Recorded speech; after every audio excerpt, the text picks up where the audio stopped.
Mobile phone hack છે કે WhatsApp hack થયેલું છે કે તમારું કોઈ આઈડી હેક થયેલું છે એ બધી વસ્તુમાં.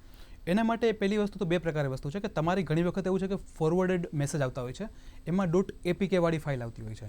એ બી બહુ સ્ટ્રેટેજિકલી પ્રેસ કરવામાં આવતી હોય છે કે આરટીઓ ડોટ કરે તો તમારે આરટીઓનું ચલાણ આવેલું છે કે કોઈ ન્યૂ યરનો મેસેજ આવેલો છે કે કોઈ કે આપણો બાળપણનો ફોટો છે, જો મારો ફોટો મળ્યો છે, તો એવી કોઈ એક તો અજાણી લિંક પર એવું .apk વાળી કોઈ લિંક પર ક્લિક નહીં કરવાનું. તમે ક્લિક કરશો તો તમારો ફોન કોમ્પ્રોમાઇઝ થઈ શકે છે. આ તો ચલો વસ્તુ થઈ ગઈ. માની લો કે આપનો ફોન કોમ્પ્રોમાઇઝ થઈ ગયો છે, આપણે જાણવું છે કે થયો છે કે નહીં, તો એના માટે શું કરવાનું? તો એના માટે એક તો પ્રોપર વે છે અને એક તો આપણો દેશી નુસ્ખા પણ છે. પ્રોપર વેમાં કઈ રીતે કરી શકો? તમે એક mKavach 2 કરીને એપ્લિકેશન છે, એ તમારા ફોનમાં ડાઉનલોડ કરી લો તમે. આ એપ્લિકેશન ડાઉનલોડ કરવાથી તમે બધું બી પ્રોપર એનાલિસિસ થઈ શકશે કે તમારે કે શું કરવાનું આના માટે, કઈ કઈ માલવેર તમારામાં છે કે નહીં, તો કઈ કઈ ફાઇલ તમારે ડિલીટ કરવાની, એ બધી વસ્તુ તમને આઈડિયા આવી જશે. એક તો વસ્તુ આ થઈ. બીજી વસ્તુ કે તમારો વોટ્સએપ તમારું હેક થઈ ગયેલું છે, તો એના માટેની પણ એક આખી પ્રોપર પ્રોસેસ છે. તો જેના માટે અમારું સાયબર ક્રાઇમનું પેજ છે, તમે પ્રોપર આખી થોડી લાંબી પ્રોસેસ છે, તો એમાં પણ અમે મૂકીએ છીએ બધી વસ્તુ.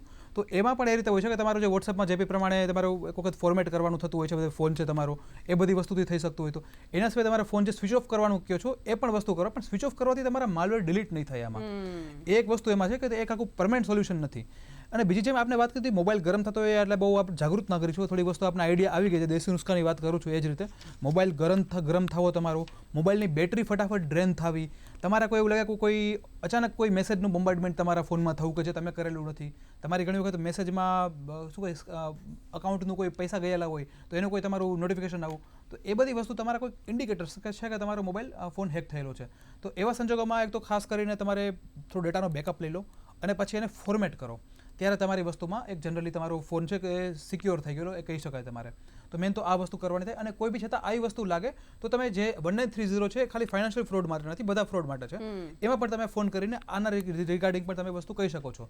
આ થયો મોબાઈલ ફોન તમારી ફિઝિકલ તમારું હેક થવાનું. બીજું છે તમારું ડિજિટલ સ્પેસમાં કે તમારી કોઈ ફેસબુકનું અકાઉન્ટ હેક થઈ ગયું છે કે એવી કઈ વસ્તુ થઈ ગઈ છે, તો એના માટે પણ આ જ વસ્તુ છે કે કોઈ બીજા કોઈ હેક કરેલું હોય તો એમાં પણ તમે પાછો કોન્ટેક્ટ કરો તો અમે એ અકાઉન્ટને બ્લોક કરવાની બી પ્રોસેસ કરી શકીએ બધી વસ્તુ, અને એ પણ તમારું અકાઉન્ટ છે રિટ્રાઈવ પણ કરવાની પ્રોસેસ કરી શકીએ. સિમિલરલી તમને કોઈ ફોન કરીને હેરાન કરતા હોય તો એ બી અમે સાયબર ક્રાઇમમાં કરતા જ હોઈએ છીએ કે તમારો અકાઉન્ટ પર બીજા કોઈનું બ્લોક કરીએ, ફેક અકાઉન્ટ, અને તમારા નંબર બી કોઈ એવા આવતા હોય છે તે પણ બ્લોક કરતા હોઈએ છીએ અમે.